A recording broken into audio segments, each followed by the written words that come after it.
బ్రతికున్నది నీ కోసమే.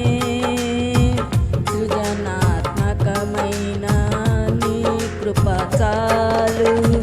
నే బ్రతికున్నది నీ కోసమే.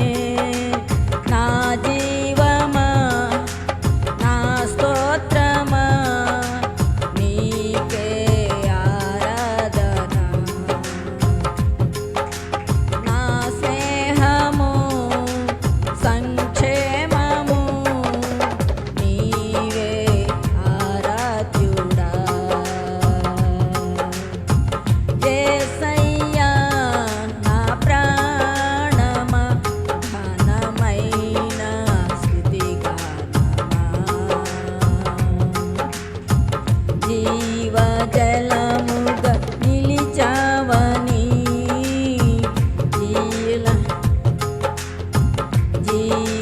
జీవజలముగా నిలిచావని జలనిధిగా నాలో ఉన్నావని జనులకు దీవెనగా మార్చావని జగతిలో సాక్షిగా ఉంచావని ఉత్సాహగానము నే పాడనా. ఉత్సాహగానము నే పాడనా. ఏదైనా నీ కొరకు చేసేందుకు ఇచ్చితివి బలమైన శక్తిని. ఏదైనా నీ కొరకు చేసేందుకు ఇచ్చితివి బలమైన శక్తిని. ఇది చాలును నా జీవితాంతము. ఇలా నా కన్యు నీవే కదా. ఇది చాలును నా జీవితాంతము. ఇలా నా కన్యు నీవే కదా. నా జీవమా నా స్తోత్రమా నీకే ఆరాధన. నా స్నేహము సంక్షేమము నీవే ఆరాధ్యుడా. యేసయ్యా నా ప్రాణమా ఘనమైన స్తుతిగానమా.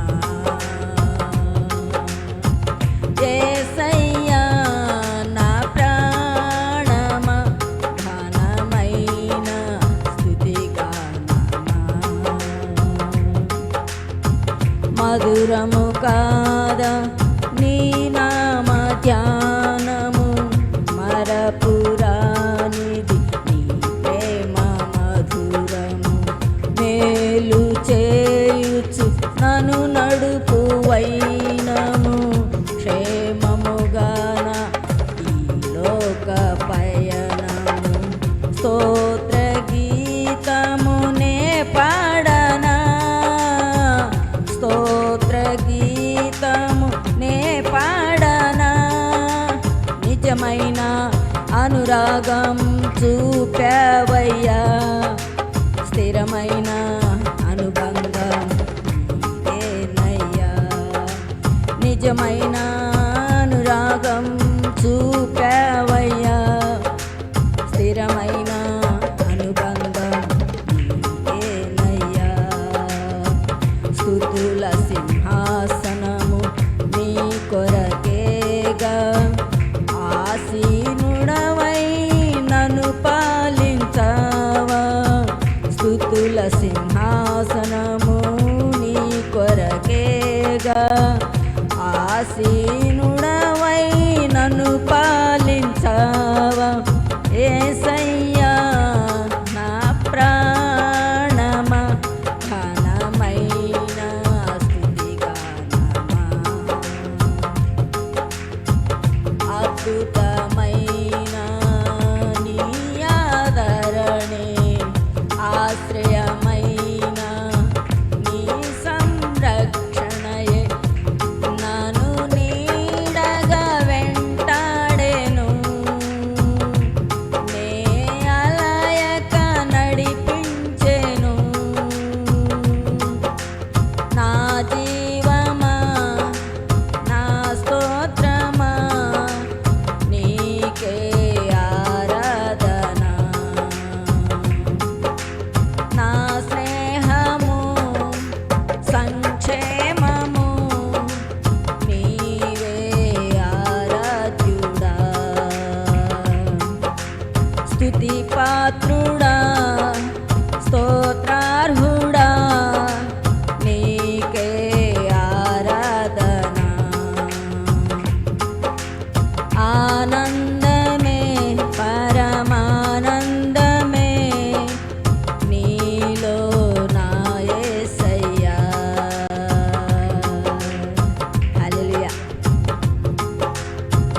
హలో హలో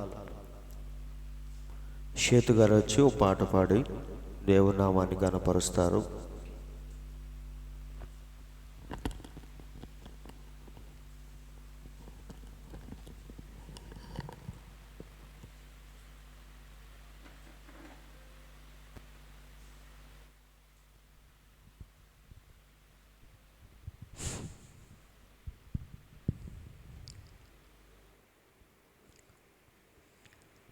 నీవే దేవుడవని నీకే మ్రొక్కేదా, నీవే తండ్రివని నీ యొద్దకొచ్చేదా. నీవే దేవుడవని నీకే మ్రొక్కేదా, నీవే తండ్రివని నీ యొద్దకొచ్చేదా. నా స్వరమునెత్తి నే పాడెదను, నా బ్రతుకు కాలమంతా స్తుతించెదను. నా స్వరమునెత్తి నే పాడెదను, నా బ్రతుకు కాలమంతా స్తుతించెదను. రాజా రాజా నా రాజా, రాజా రాజా యేసు రాజా, రాజా రాజా నా రాజా, రాజా రాజా యేసు రాజా. నీవే దేవుడవని నీకే మ్రొక్కేదా, నీవే తండ్రివని నీ యొద్దకొచ్చేదా. నీవే దేవుడవని నీకే మ్రొక్కేదా, నీవే తండ్రివని నీ యొద్దకొచ్చేదా. నా ఆశ్రయము నీవే యేసయ్యా, నీ యొద్దకొచ్చే వారిని త్రోసివేయవే. నా ఆశ్రయము నీవే యేసయ్యా, నీ యొద్దకొచ్చే వారిని త్రోసివేయవే. రాజా రాజా నా రాజా, రాజా రాజా యేసు రాజా, రాజా రాజా నా రాజా, రాజా రాజా యేసు రాజా. నీవే దేవుడు మ్రొక్కేదా, నీవే తండ్రివని నీ యొద్దకొచ్చేదా. నీవే దేవుడవని నీకే మ్రొక్కేదా, నీవే తండ్రివని నీ యొద్దకొచ్చేదా. నా ఆధారము నీవే యేసయ్యా, నే నమ్ముకున్న సహాయము నీవేనయ్యా. నా ఆధారము నీవే యేసయ్యా, నే నమ్ముకున్న సహాయము నీవేనయ్యా. రాజా రాజా, రాజా రాజా యేసు రాజా, రాజా రాజా నా రాజా, రాజా రాజా యేసు రాజా. నీవే దేవుడవని నీకే మ్రొక్కేదా, నీవే తండ్రివని నీ యొద్దకొచ్చేదా. నీవే దేవుడవని నీకే మ్రొక్కేదా, నీవే తండ్రివని నీ యొద్దకొచ్చేదా. హల్లెలూయా.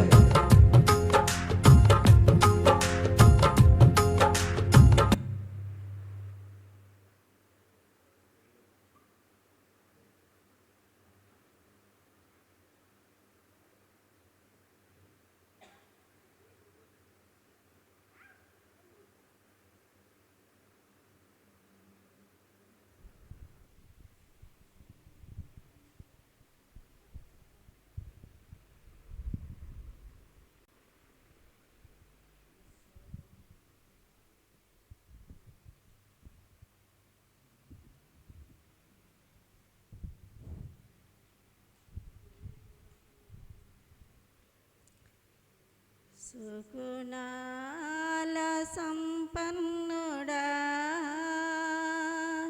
స్తుతి గానాల వారసుడా జీవింతును నిత్యము నీ నీడలో ఆస్వాదింతును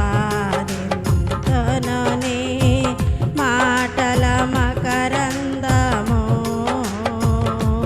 జీవింతును నిత్యము నీ నీడలో ఆస్వాదింతును నీ మాటల మకరందము సుగుణాల సంపన్నుడా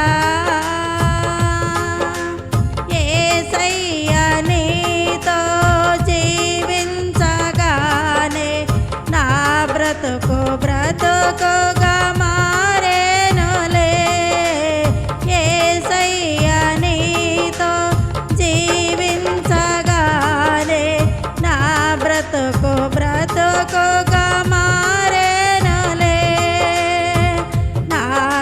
నాట్యమాడేను నా అంతరంగము ఇది రక్షణానంద భాగ్యమే నాట్యమాడేను నా అంతరంగము ఇది రక్షణానంద భాగ్యమే సుగుణాల సంపన్నుడా స్తుతి గానాల వారసుడా జీవింతును నిత్యము నీ నీడలో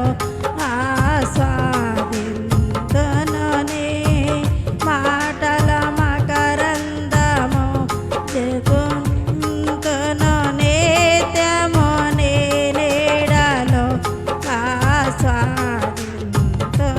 నీ మాటల మకరందము సుగుణాల సంపన్నుడా యేసయ్య నిన్ను వెన్నంటగానే ఆజ్ఞల మార్గము కనిపించెనే యేసయ్య నిన్ను వెన్నంటగానే ఆజ్ఞల మార్గము కనిపించెనే నీవు నన్ను నడిపించగలవు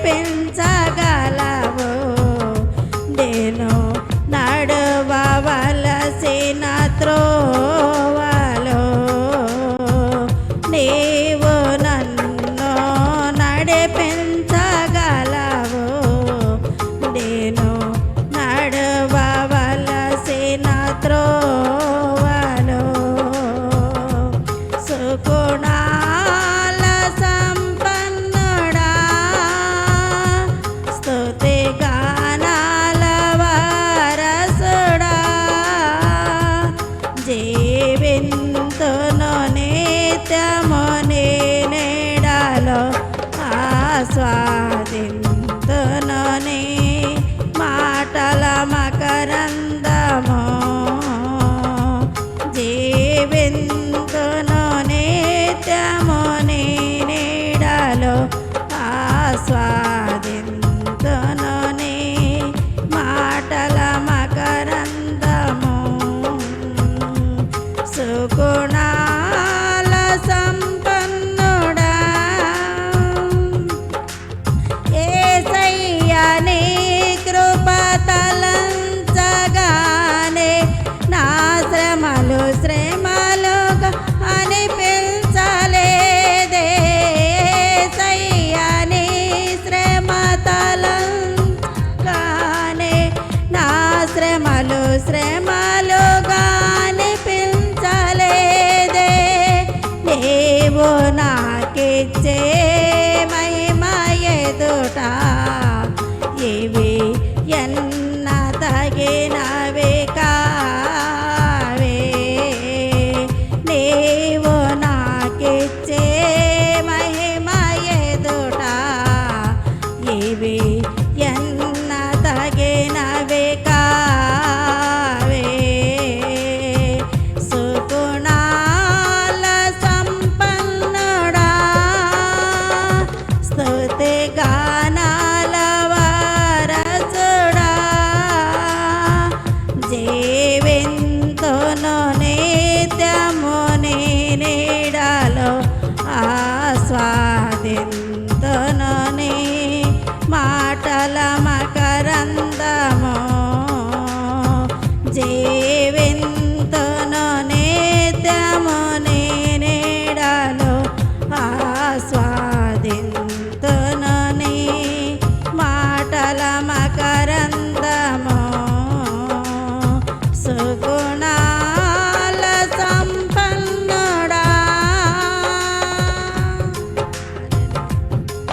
పాటలు ఇంతటితో ముగించుకుందాం.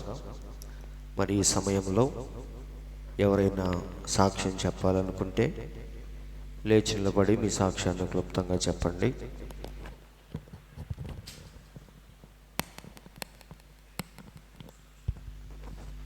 ఎవరైనా ప్రత్యేకముగా సాక్ష్యం చెప్పాలి అనుకుంటే లేచి నిలబడి మీ సాక్ష్యాన్ని చెప్పండి. ఎవరు లేనట్లయితే మనందరం ఒక్కసారి లేచి నిలబడి వాక్య భాగంలోనికి వెళ్ళబోయే ముందుగా మనందరం దేవునికి స్తుతులు చెల్లించుకుందాం. సర్వశక్తిమంతుడా, సర్వోన్నతుడా, జీవము కలిగిన దేవా, మీకు స్తోత్రములు స్తోత్రములు స్తోత్రములు తండ్రి. ఆకాశ మహాకాశములు పట్టజాలనంత సర్వోన్నతుడైన దేవా, ఈ ఉదయకాల సమయంలో మమ్మల్ని ఎంతగానో ప్రేమించి సజీవుల లెక్కలో నిలబెట్టినందుకు స్తోత్రములు తండ్రి అని ప్రతి ఒక్కరు కొద్ది నిమిషాలు ప్రార్థనలో ఉందాం.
మంచిది, మనందరం అలాగే ప్రార్థనలో ఉండగా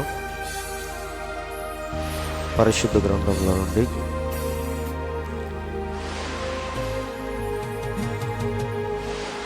మనం ఎప్పుడు చదువుకునే లేఖన భాగాన్ని ధ్యానించుకుందాం. మీరందరూ చక్కగా పరిశుద్ధ గ్రంథాలు తెరిచి హెబ్రీలకు రాసిన పత్రిక 2వ అధ్యాయము 11 నుంచి కొన్ని మాటలు చూద్దాం. హెబ్రీలకు రాసిన పత్రిక అపోస్తలుడైన పౌలు 2వ అధ్యాయము 11 నుంచి. పరిశుద్ధపరచబడు వారికిని అందరికీ ఒక్కటే మూలము. ఈ హేతువు చేత వారిని సహోదరులని పిలుచుటకు ఆయన సిగ్గుపడక నీ నామమును నా సహోదరులకు ప్రచురపరుతును, సమాజము మధ్య నీ కీర్తిని గానము చేతును అనెను. మరియు నేను ఆయనను నమ్ముకొని ఉందును అనియు, ఇదిగో నేనును దేవుడు నాకిచ్చిన పిల్లలను అనియు చెప్పుచున్నాడు. కాబట్టి ఆ పిల్లలు రక్తమాంసములు గలవారైనందున ఆ ప్రకారమే మరణము యొక్క బలము కలవానిని, అనగా అపవాదిని మరణము ద్వారా నశింపచేయుటకును, జీవిత కాలమంతయు మరణ భయము చేత దాస్యమునకు లోబడిన వారిని విడిపించుటకును ఆయన కూడా రక్తమాంసములలో పాలివాడాయను. ఏలయనగా ఆయన ఎంత మాత్రమును దేవదూతల స్వభావమును ధరించుకొనక అబ్రహాము సంతాన స్వభావమును ధరించుకొని ఉన్నాడు. కావున ప్రజల పాపములకు పరిహారము కలుగజేయుటకై దేవుని సంబంధమైన కార్యములలో కనికరమును నమ్మకమును గల ప్రధాన యాజకుడగు నిమిత్తము అన్ని విషయములలో ఆయన తన సహోదరుల వంటివాడు కావలసి వచ్చెను. తాను శోధింపబడి శ్రమ పొందెను గనుక శోధింపబడు వారికి సహాయము చేయగలవాడై ఉన్నాడు. చాలండి చిన్న ప్రార్థన. సర్వోన్నతుడా, సర్వశక్తిమంతుడా, జీవము కలిగిన దేవా, మీకు స్తోత్రములు తండ్రి. ఈ ఉదయకాల సమయంలో మమ్మల్ని ప్రేమించి మీ పాద సన్నిధికి మమ్మల్ని నడిపించిన విధానాన్ని బట్టి స్తోత్రములు ప్రభువా. ఇప్పటి వరకు మేము పాడిన పాటల ద్వారా మహిమ పొందారు. చదవబడిన వాక్యాన్ని ఉద్దేశించి కొద్ది నిమిషాలు మాతో మాట్లాడమని మీ స్వరము కొరకు మేమందరం ఎదురు చూస్తూ ఉండగా ప్రభువా, నన్ను మరుగు చేసి నీవే మాతో కొద్ది నిమిషాలు మాట్లాడి మా జీవితాలను సరిచేయమని ప్రార్థిస్తున్నాం ప్రభువా. మరి మా జీవితాల్లో ఏదైతే లోటుపాటు ఉందో, ఎక్కడైతే మేము తప్పిపోతున్నామో దాని వాక్యము ద్వారా మాకు ఎత్తి చూపించమని, దాన్ని సరి చేసుకునే కృపను మాకు దయచేయమని ప్రార్థిస్తున్నాం ప్రభువా. రావలసిన వారిని త్వరపెట్టి స్థలానికి నడిపించండి. వచ్చిన మా అందరినీ మీ యొక్క ఆత్మవశంలోనికి తీసుకొని మాతో మీరు అర్థమయ్యేటట్టుగా సూటిగా తేటగా మాట్లాడి మీ మాటలను ప్రభువా మా హృదయంలో ముద్రించి భద్రపరిచి దానికి నీరు కట్టి మీరే ఫలింపచేయమని, మరి ఎవరైనా ఈ స్థలములో అనారోగ్యంతో బాధపడుతూ ఉంటే వారందరినీ మీరు ముట్టి స్వస్థపరచమని మా ప్రభువైన యేసుక్రీస్తు అను ఎంతో శ్రేష్టమైన మీ నామంలో ప్రార్థించి అడుగుచున్నాము తండ్రి, ఆమేన్. దయచేసి అందరూ కూర్చోండి. మంచిది. దేవుని పరిశుద్ధ నామానికి స్తోత్రములు. వచ్చిన మీ అందరికీ నా వందనాలు. మరి ఈ ఉదయకాల సమయంలో చదవబడిన వాక్యాన్ని ఉద్దేశించి ఈ కాలపు ప్రవక్త బోధించిన హెబ్రీలకు రాసిన పత్రిక 2వ అధ్యాయంలోనికి మనం ఆల్రెడీ వచ్చాం. మొదటి అధ్యాయం అంతా కూడా పౌలు దేని గురించి మాట్లాడాడు? దేవుని యొక్క గొప్పతనము గురించి, యేసుక్రీస్తు అంటే ఎవరో ఆయన వివరిస్తూ ఉన్నాడు. అవునా? ఆయన దూతల కంటే, పరలోక సైన్య సమూహం అంతటి కంటే మన దేవుడు ఎంత గొప్పవాడో, ఆయన నామము ఎంత ఉన్నతమైనదో ఆయన వివరిస్తూ వచ్చాడు. 2వ అధ్యాయంలోనికి మనం రాగానే ఒక మనిషికి అవసరమైన రక్షణ గురించి మాట్లాడుతూ ఉన్నాడు. అవునా? అయితే ఈ రక్షణ మనకి ఉచితముగా వచ్చిందని ఎఫెసీయులకు రాసిన పత్రికలో మనం చూసాం. అవునా? పౌలేమన్నాడు? విశ్వాసము ద్వారా కృపచేతనే మీరు రక్షించబడ్డారు, ఇది క్రియల వలన కలిగినది కాదు గనక ఎవడునూ అతిశయపడాల్సిన వీలు లేదు అని పౌలు చెప్పాడు.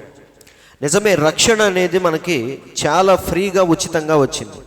కానీ దీని వెనక ఒక పెద్ద బలియాగమే ఉంది. అవునా? ఈరోజు మనకి సింపుల్గా దేవుడు ఉచితముగా రక్షణనిచ్చాడు. కానీ రక్షణ సంపాదించడానికి మన దేవుడు మాత్రం ఆయన జీవితాన్నే పణంగా పెట్టాడు. నిజమండి, ఇదేదో సింపుల్గా వచ్చేయలేదు. అందుకే పౌలు ఏమంటున్నాడు, మీరు విలువ పెట్టి కొనబడిన వారు గనుక మీరేం చేయాలి? మీరు మీ సొత్తు కాదు, మీరు విలువ పెట్టి కొనబడిన వారు. ఏంటి మన విలువ అంటే, ఈ రక్షణ విలువ ఏంటంటే యేసుక్రీస్తు యొక్క జీవితం. ఆయన పాపాత్ముడై వచ్చి చనిపోలేదండి. దేవాతి దేవుడై ఉండి స్వయముగా మన కొరకు ఆయన చనిపోయి ఆ రక్షణను మనకి ఈరోజు ఉచితముగా అందరికీ అనుగ్రహించాడు. కాబట్టి అదే పౌలు వివరిస్తూ ఉన్నాడు 2వ అధ్యాయంలో. అవునా? ఒకసారి చూద్దాం. 10వ వచనం దగ్గర మనం ఆపేసాం పోయిన వారం. హెబ్రీలకు రాసిన పత్రిక 2:10. ఎవని నిమిత్తము సమస్తమును ఉన్నవో, ఎవని వలన సమస్తము కలుగుచున్నవో ఆయన అనేకులైన కుమారులను, దేవునికి భూమి మీద ఎంతమంది అయితే కుమారులు కుమార్తెలు ఉన్నారో వారందరినీ మన దేవుడు మహిమకు తెచ్చుచుండగా వారి రక్షణకర్తను అంటే యేసుక్రీస్తును శ్రమల ద్వారా సంపూర్ణునిగా చేయుట ఆయనకు తగును. మన ప్రవక్త అంటున్నాడు, ఒకే ఒక్క మార్గం ఏంటంటే దేవుణ్ణి శ్రమల ద్వారా, పిల్లల్ని వెనక్కి తీసుకెళ్ళండి, శ్రమల ద్వారా మనల్ని రక్షించడం తప్ప దేవునికి వేరే మార్గము లేదని ఇక్కడ ప్రవక్త చెప్తున్నాడు. చూడండి, మన రక్షణకర్త అగుటకు ఆయనకు ఒకే ఒక్క మార్గం ఉంది. ఏంటి ఆ మార్గం అంటే శ్రమల ద్వారా ఆయన మనల్ని విమోచించాలి. అందుకే మన దేవుడు మనలాగా శ్రమలు పొందాడు. అందరూ ఆలకిస్తున్నారా? మనం జరిగించాల్సిన క్రయధనాన్ని మన దేవుడు మన స్థానంలో ఉండి జరిగించాడు. కాబట్టి రక్షణ అనేది చాలా విలువైంది. అయితే ఈరోజు మనకు చాలా సింపుల్గా అనిపిస్తూ ఉంటుంది. బాప్తీసం అన్నా రక్షణ అన్నా దేవుని దగ్గరికి రావటం అన్నా మనకి ఎలా ఉంటుంది? చాలా సింపుల్గా ఉంటుంది. కానీ దాని వెనకాల ఒక పెద్ద బలియాగము, సిలువ యాగము దాని వెనక దాగి ఉందని పౌలు చెప్తున్నాడు. ఇక్కడ చూడండి, నీ రక్షణ ఒక వరమై ఉన్నది. నిజంగా ఇదొక వరము లాంటిది. నీవు నీతిమంతుడగునట్లు క్రీస్తు పాపముగా అయ్యను.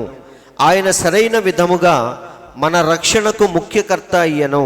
ఏలయనగా మనము శ్రమ పొందినట్లు ఆయన శ్రమ పొందెను, మనము శోధింపబడినట్లు ఆయన శోధింపబడెను, మరియు ఆయన మన సహోదరుడని పిలవబడుటకు సిగ్గుపడలేదు. ఈ లైన్ చూడండి, ప్రవక్త ఏమంటున్నాడు? ఆయన మన సహోదరుడని పిలవబడుటకు సిగ్గుపడలేదు. మనుషులు మనం ఏం చేస్తామంటే మన హోదాను తగ్గించుకోవటానికి చాలా ఆలోచిస్తాం. ఒక గొప్పవాడు పేదవాడితో కలిసి భోంచేయాలంటే వాడు 100 సార్లు ఆలోచిస్తాడు. అవునా? అంతెందుకు కుర్చీ వేసుకొని వాడి పక్కన కూర్చోవాలన్నా 10 సార్లు ఆలోచిస్తాడు. వీడేంటి నేనేంటి వీడి పక్కన కూర్చోవటం ఏంటి అని 10 సార్లు ఆలోచిస్తాడు. కొంతమంది పాస్టర్లో నాకు తెలిసింది, భోజనం పెడితే నేను ఇప్పుడే వస్తానని ఫోన్ చేయడానికి బయటికి వెళ్తాడంట. నాకు ఇప్పుడే ఫోన్ వచ్చిందని చెప్పి బయటికి వెళ్తాడంట. బయటికి వెళ్ళి ఫోన్ మాట్లాడుతూ కూర్చొని భోజనాన్ని అక్కడికి తెప్పించుకుంటాడంట. ఎక్కడైతే ఫోన్ మాట్లాడుతున్నాడో అక్కడికే భోజనం తీసుకురండి, నేను అక్కడ కూర్చొని తినలేనులే అంటాడు. కాబట్టి తెలియకుండా వాళ్ళు ఏం చూపిస్తున్నారు? ఆ డిఫరెన్స్ అనేది చూపిస్తూ ఉంటారు. అవునా? కాబట్టి ఇవన్నీ ఏంటంటే మన హోదాని, స్టేటస్ని తగ్గించుకోవటానికి ఏ మనిషి కూడా ఇష్టపడ్డాడు, వాడు క్రైస్తవుడైనా అన్యుడైనా ఎవరైనా సరే. కానీ ఇక్కడ మనం చూస్తే మన దేవుడు సమీపింపరాని తేజస్సులో ఉండి కూడా ఆయన తన్ను తాను ఎంత తగ్గించుకున్నాడంటే మనలో ఒకడిగా మారిపోయాడు ఆయన. అందుకే మనల్ని ఏమని పిలుస్తున్నాడు?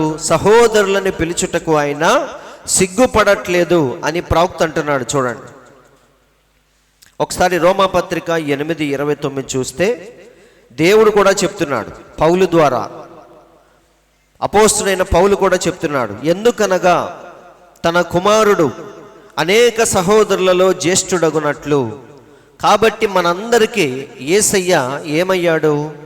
పెద్దన్నయ్యగా మారాడు. అవునా? భూమి మీదకి రావటం మాత్రమే కాదు కానీ ఆయన మనలో ఒకడిగా మారిపోయాడు. మనందరినీ సహోదరులని పిలుస్తున్నాడు, మనందరినీ పిల్లలని పిలుస్తున్నాడు. అబ్రహాము దగ్గరికి వచ్చి నా స్నేహితుడు అంటున్నాడు. కాబట్టి మనుషులతో మనిషిగా ఆయన ఏమైపోయాడు? మమేకమై కలిసిపోయాడు. అయితే మనం ఏం చేస్తామంటే మన హోదాన్ని, స్టేటస్ని తగ్గించుకోవటానికి 10 సార్లు ఆలోచిస్తాం. కానీ దేవుడు మాత్రం నిన్ను నన్ను రక్షించటానికి దాసుని స్వరూపము ధరించి భూమి మీదకు వచ్చాడు. కాబట్టి ఆయన మనల్ని ఏమని సంబోధిస్తున్నాడు? సహోదరులని పిలవటానికి ఏమాత్రం కూడా సిగ్గుపడట్లేదు. ఇక్కడ పౌలేమంటున్నాడు, మనందరికీ ఆయన ఎలా మారాడు? జ్యేష్ఠ కుమారుడిగా మారాడు. ఇవన్నీ దేవుడు ఎందుకు చేశాడు? మనలో ఒకడిగా ఎందుకు మారాడు? మనల్ని సహోదరులని ఎందుకు పిలుస్తున్నాడు? అబ్రహామును స్నేహితుడని ఎందుకు పిలిచాడు? ఎందుకంటే దేవుడు మనల్ని తన స్థానంలోకి తీసుకోవటానికి మన స్థానంలోనికి దేవుడే దిగి వచ్చాడు. అవునా? కాబట్టి ప్రవక్త అదే చెప్తున్నాడు, చూద్దాం. మరియు ఆ కారణము చేతనే ఆ క్రీస్తు మనకి సమీప బంధువు కావలసి వచ్చెను. అవునా? ఇప్పుడు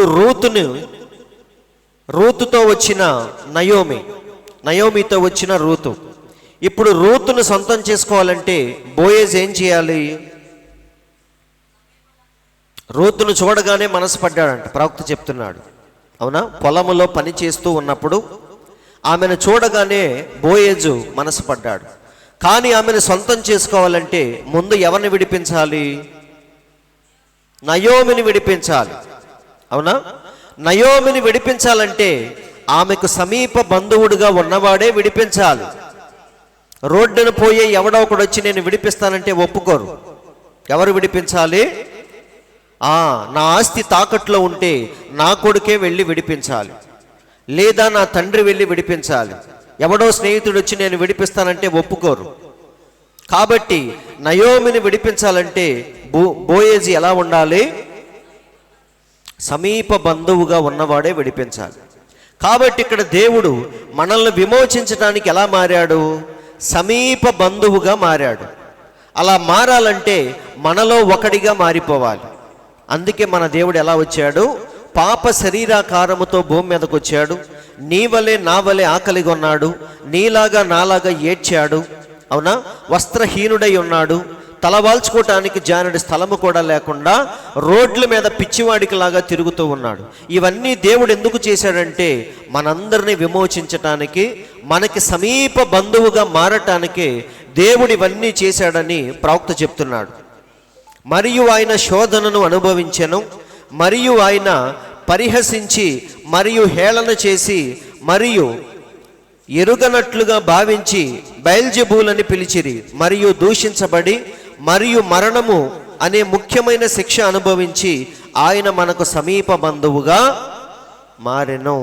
అందరూ ఆలకిస్తున్నారా? కాబట్టి ఆ కారణము చేతనే ఆయన నీ పట్ల కనికరము చూపువాడు అయ్యెను. నా యొక్క హెచ్చు తగ్గులు, నీ లోపల వెలుపల మరియు నీ యొక్క శోధనలు, ఇవన్నీ మనం భరించలేని స్థితికి ఎప్పుడైతే వెళ్తుందో, మనం ఎలాంటి బాధలో ఉన్నామో సరిగ్గా అర్థం చేసుకునేవాడు దేవుడు మాత్రమే. ఒక్కొక్కడు చెప్పేటప్పుడు కనీసం మాటలు కూడా సరిపోవు మనకు. ఎరా ఏంటి నీ బాధ అంటే ఒక్కొక్కసారి చెప్పటానికి కూడా మనకి మాటలు సరిపోవు. అవునా? ఓ సింతే కదా నీ బాధ అంటాడు ఎదుటివాడు. అవునా? విని విని ఏమంటాడు లాస్ట్లో? ఇంతేనా నీకున్న బాధ అంటాడు. కానీ అనుభవించేవాడికి తెలిసిద్ది. వాడు ఎంత నలిగిపోతున్నాడో వాడికి తప్ప ఎవ్వరికీ తెలియదు. నిజమండి. ఒక్కొక్కసారి మన భార్యకు, పిల్లలకి, పాస్టర్ గారికి ఎవ్వరికీ తెలియదు మనం ఎంత బాధ అనుభవిస్తున్నాం. కానీ నీ లోపలున్న బాధను ఎగ్జాక్ట్గా ఫీల్ అయ్యేవాడు ఎవడంటే ప్రభు అయిన యేసుక్రీస్తు. నేను ఫీల్ అవ్వలేను. నేను మహా అయితే వింటాను, విని ఏం చేస్తాను? అయ్యో పాపం అంటాను. కానీ నీ లోపల ఉన్న బాధను కరెక్ట్గా అర్థం చేసుకునేవాడు ఎవరంటే ప్రభు అయిన యేసుక్రీస్తు మాత్రమే. అదే చెప్తున్నాడు. చూడండి ఇక్కడ, నీవు భరించలేనంత శోధనల్లో ఉన్నప్పుడు నీ కష్టాన్ని సరిగ్గా అర్థం చేసుకునేది ఎవరు? దేవుడు మాత్రమే. కాబట్టి ఈ స్లైడ్ చదువుకోండి, మీకు అర్థమైంది. నీ పట్ల ఏలాగు కనికరము చూపవలెనో ఆయన విజ్ఞాపనలను చేయుటకు ఉంచును. కాబట్టి ఇవన్నీ ఏంటంటే మన బాధల్ని సరిగ్గా అర్థం చేసుకునేవాడు ప్రభు అయిన యేసుక్రీస్తు మాత్రమే. ఎంత దగ్గరగా మనల్ని అర్థం చేసుకోవటం కోసమే మన దేవుడు ఎలా వచ్చాడు? మానవుడుగా వచ్చాడు. చూడండి, కాబట్టి మనము జీవిస్తున్న కాలము అంత్యకాలములో మనం జీవిస్తున్నాం. అదే యేసుతో అదే గురుతులు, అవే సూచక క్రియలు, అవే అద్భుతములు, అదే రక్షణ, అదే ఆత్మ, అవే సంగతులు చేయబడుచున్నవి. అదే సువార్త, అదే వాక్యము, అవే ఉదాహరణలు, అదే ప్రత్యక్షత, సమస్తము. ఇంత గొప్ప రక్షణను మనము నిర్లక్ష్యము చేసిన ఎడల, కాబట్టి ఈరోజు మనం చూసేదంతా కూడా యేసయ్య భూమి మీద ఉన్నప్పుడు ఏమైతే జరిగించాడో మళ్ళీ అవే కార్యాలు అంత్య దినాల్లో జీవిస్తున్న మనం ఈరోజు చూస్తున్నాం. వర్తమానంలోకి ఎవరైతే వచ్చారో ప్రవక్త ద్వారా దేవుడు మళ్ళీ అవే కార్యాలు భూమి మీద జరిగిస్తూ ఉన్నాడు. అదే అంటున్నాడు చూడండి, అదే సంగతులు, అవే సూచక క్రియలు, అవే అద్భుతములు, అదే రక్షణ, అదే ఆత్మ, అవే సంగతులు నేడు కూడా చేయబడుచున్నవి. కాబట్టి ఇవన్నీ చూస్తూ కూడా ఈ రక్షణను గనక మనం నిర్లక్ష్యము చేస్తే ఎంత మాత్రం కూడా తప్పించుకోలేవని ప్రవక్త అంటున్నాడు. అవునా? ఇంత గొప్ప రక్షణను నిర్లక్ష్యము చేయకుండానట్లు ఇది తగి ఉన్నది. ఏలయనగా, ఇక్కడ చూడండి, ఏలయనగా ఏదో దినమున దేవుని కుమారునితో మనము ఏమి చేసితిమో లెక్క అప్పగించవలసి ఉన్నది. యేసుక్రీస్తుతో మనం ఎలా వ్యవహరించామో ఒకరోజు దేవునికి మనం లెక్క చెప్పాలి. దేవుడు ప్రతి ఒక్కరి జీవితంలోనికి వస్తాడు. ఆ క్షణంలో వచ్చినప్పుడు మనం ఏదైతే చేశామో, దేవునికి ఎలాంటి మర్యాదనిచ్చామో ఒకరోజు ఖచ్చితంగా దేవుని ముందు మనం లెక్క చెప్పాలి. నిజమండి, దేవుడు అందరి దగ్గరికి వస్తాడు. అవునా? నీ చేతిలోకి వస్తాడు ఒకరోజు, నా చేతిలోకి వస్తాడు. ఆ గోల్డెన్ ఛాన్స్ అనేది ప్రతి ఒక్కరికి వచ్చింది. ఆ సమయంలో నువ్వు దేవుణ్ణి ఎలా ట్రీట్ చేశావు, ఎలా స్వీకరించావు, దేవునితో ఎలా వ్యవహరించావు, ఇదంతా ఒకరోజు మనం బోన్లో నిలబడి లెక్క చెప్పాలి. మీకు మంచి ఉదాహరణ చెప్తాను. ఒకసారి అవకాశం ఎవరికి వచ్చిందంటే పిలాతుకు వచ్చింది. పిలాతుకు ఒకరోజు ఆ చక్కని అవకాశం వచ్చింది. మన ప్రవక్త అంటున్నాడు, యేసయ్యను ముఖాముఖిగా చూసే అదృష్టం ఎవరికి వచ్చింది? పిలాతుకు వచ్చింది. ఆయనతో దగ్గరుండి మాట్లాడే అవకాశాన్ని పొందాడు. కానీ ఆయనే మెస్సయ్య అన్న విషయాన్ని మాత్రం తెలుసుకోలేకపోయాడు. అవునా? దేవుణ్ణి చూసిన వెంటనే మనం ఏమడగాలి? నువ్వు పాపివైతే రక్షణ కోసం అడగాలి. ఒకవేళ నువ్వు ఆల్రెడీ రక్షించబడితే నిత్య జీవం కోసం నువ్వు దేవుణ్ణి అడగాలి. ధనవంతుడు ఏమడిగాడు? నిత్య జీవానికి వారసుని అవ్వాలి అని అడిగాడు. అవునా? కాబట్టి పాపాత్మురాలైన స్త్రీ దేనికోసం అడిగింది? రక్షణ కోసం అడిగింది. కానీ పిలాతు ఇక్కడ ఏం చేస్తున్నాడు? 2 రోజులు ఆయన దగ్గరే పెట్టుకొని ఏం చేస్తున్నాడు? ఏ మాత్రం కూడా రక్షణ గురించి కానీ, విమోచన గురించి కానీ, నిత్య జీవం గురించి కానీ ఏమీ ఆలోచించకుండా కేవలం దేని గురించి మాట్లాడుతున్నాడు? ఏం తప్పు చేశావు? కనీసం నాతో కూడా మాట్లాడవా? నేను తలుచుకుంటే నిన్ను విడిపించగలను అని హోదా గురించి, తనకున్న పవర్ గురించి మాట్లాడుతున్నాడే కానీ ఈయనే మెస్సయ్య అన్న విషయాన్ని గుర్తించలేకపోయాడు. ఎంత వెతికినా ఆయనలో పాపం అనేది కనిపించలేదు. కనీసం అప్పుడన్నా ఆయనకి డౌట్ రావాలి. ఏమని? ఈయన పుట్టుకలో పాపము లేదు, ఈయన చేసిన బోధల్లో పాపము లేదు. అవునా? ఇప్పుడు ఇక్కడ నిలబడి కూడా ఏమంటున్నాడు? నీవు యూదులకు రాజువా అంటే అవును, నేను రాజునే అంటున్నాడు. కాబట్టి ఈయనలో ఏదో ఉందని లెక్కైతే పిలాతు గుర్తించాలి. కానీ పిలాతు ఎంతసేపు ఏం మాట్లాడుతున్నాడు? ఈ లోక సంబంధమైన విషయాలే మాట్లాడుతున్నాడు కానీ ఆయనలో ఉన్న దైవత్వాన్ని మాత్రం గుర్తించలేకపోయాడు. కాబట్టి ఆ గోల్డెన్ ఛాన్స్ ఈరోజు ఎవరికి వచ్చింది? పిలాతుకు వచ్చింది. కానీ పిలాతు ఏం చేశాడు? సైలెంట్గా చేతులు కడుక్కొని పక్కకి తప్పుకున్నాడు. వింటున్నారండి? అయితే ప్రవక్త అంటున్నాడు చూడండి, నువ్వు చేతులు కడుక్కున్నంత మాత్రాన ఆ దోషం నిన్ను విడిచిపోదు. పిలాతు ఏం చేశాడు? నిజమండి, పిలాతు ఇప్పుడు చేసే తీర్పు ఎలాంటిదో తెలుసా? స్వయంగా లోక రక్షకుడిని ఎదురుగా పెట్టుకొని మాట్లాడుతున్నాడు. అందుకని 1కి 10 సార్లు ఆలోచిస్తున్నాడు ఆయన. లోపల నుంచి ఆయనకు ఒక ఉత్తరం కూడా వచ్చింది భార్య దగ్గర నుంచి. ఏమని? రేపు నువ్వు తీర్పు చెప్పబోయే వ్యక్తి మామూలోడు కాదు, చాలా జాగ్రత్తగా ఒళ్ళు దగ్గర పెట్టుకొని తీర్పునివ్వని ఉత్తరం వచ్చింది. కాబట్టి ఆయన చాలా జాగ్రత్తగా మన దేవుణ్ణి పరిశీలిస్తూ ఉన్నాడు. కానీ ఎంత చూసినా ఆయనలో ఒక్క తప్పు కూడా కనిపించలేదు.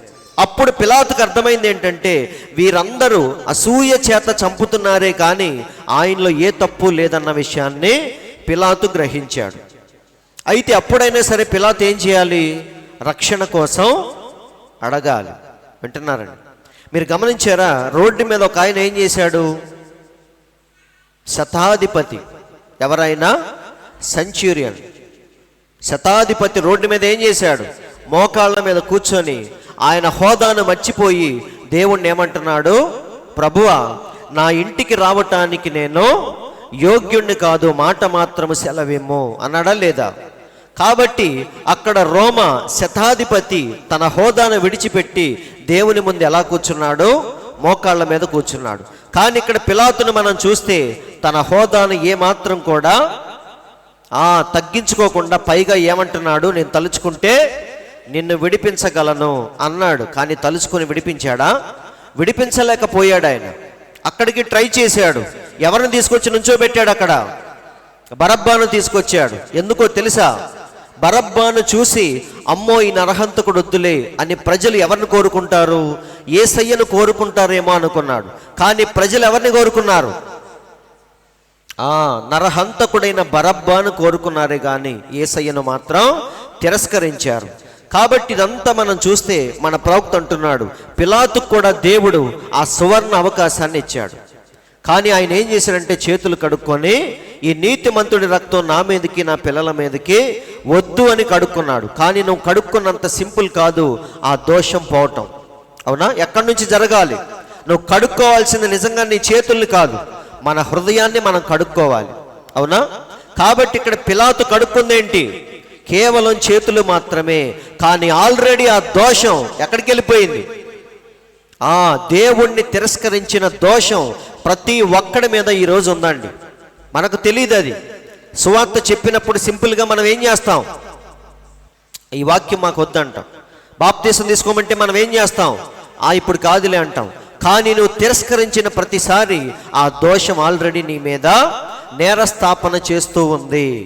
అది నువ్వు చేతులు కడుక్కున్నంత సింపుల్ కాదు తీసేయటం. అందరూ ఆలకిస్తున్నారా? కాబట్టి ఇక్కడ పిలాతు ఎలా చనిపోయాడో ప్రవక్త చెప్తున్నాడు.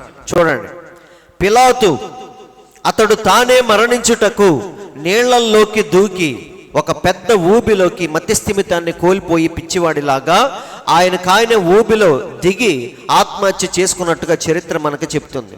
ఆ నీళ్లల్లోకి దూకి తానే మునిగి ఆత్మహత్య చేసుకొనెను. అందరికి అర్థమైందా? పిలాతు చాలా గొప్పవాడు, రాజు. కానీ ఆయన చావు ఎలా ఉంది? గొప్ప గొప్ప వాళ్ళు ఎప్పుడు ఇలాగే చనిపోతారు ఏంటో మరి. హిట్లర్ ఎలా చనిపోయాడు చెప్పండి? అంత ప్రపంచ నియంత ఆయన, కానీ ఎలా చనిపోయాడు? చాలా సింపుల్గా బంకర్లోకి వెళ్ళి ఆత్మహత్య చేసుకొని చనిపోయాడు. కాబట్టి గొప్పవారు ఎప్పుడు కూడా ఇలాగే చనిపోతారు ఏంటో మరి. సో పిలాతు కూడా ఎలా చనిపోయాడు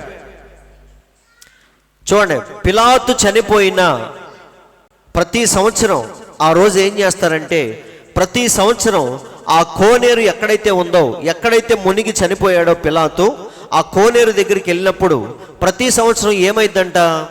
ఆ కోనేరు నుండి నీలి రంగు వేడి నీళ్లు పైకి వచ్చుట చూస్తారు అందరూ. అంటే అది ఏం చూపిస్తుంది? అందరూ ఆలకిస్తున్నారా? నీలి రంగులో ఉన్న వేడి నీళ్లు పైకి వస్తూ ఉంటాయి అంట కోనేరులో నుంచి ప్రతి సంవత్సరం.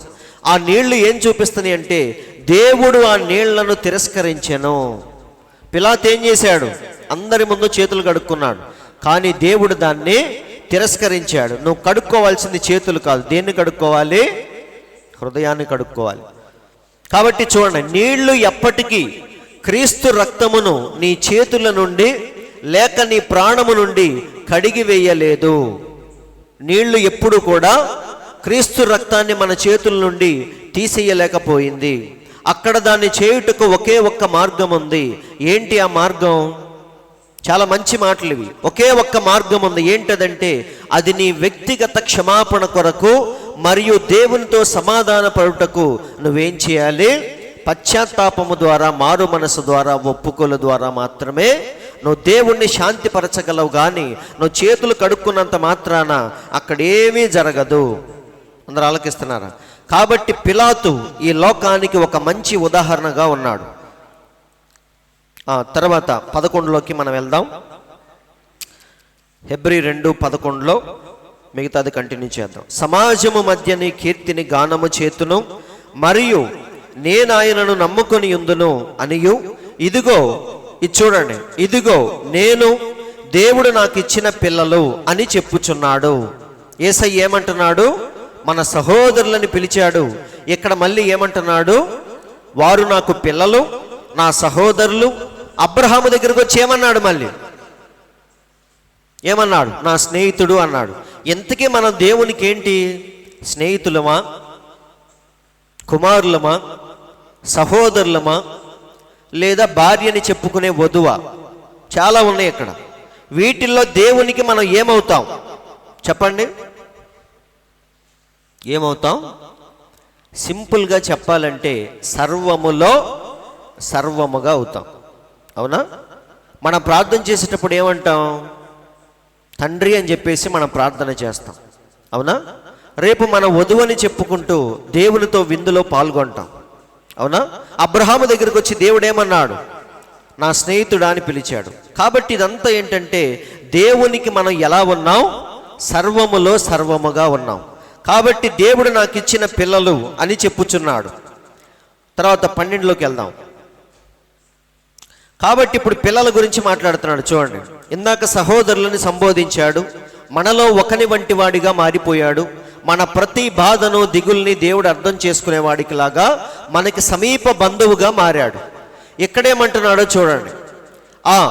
ఆ పిల్లలు, కాబట్టి ఆ పిల్లలు రక్తమాంసములు గలవారైనందున ఆ ప్రకారమే మరణము యొక్క బలము కలవానిని, అనగా అపవాదిని మరణము ద్వారా నశింపచేయుటకు జీవిత కాలమంతయు మరణ భయము చేత దాస్యమునకు లోబడిన వారిని విడిపించుటకు ఆయన కూడా రక్త మాంసములలో పాలివాడాయను. చూడండి ఎన్ని రకాలుగా పౌలు వివరిస్తున్నాడో చూడండి. మళ్ళీ ఇక్కడ ఏమంటున్నాడు? ఆ పిల్లలు రక్త మాంసములు గలవారుగా ఉన్నాడు కాబట్టి మన దేవుడు కూడా ఎలా మారాడు? రక్త మాంసములు ధరించి భూమి మీదకు వచ్చాడు. చూడండి, మనుషులు ఎల్లప్పుడూ దేనికి భయపడతారు? చావు కంటే భయంకరమైనది భయము. అవునా? చచ్చే రోజు వచ్చినప్పుడు ఎలాగో పోతాం, కానీ భయపడేవాడు ప్రతిరోజు చస్తూ బతుకుతూ ఉంటాడు. అవునా కాదా?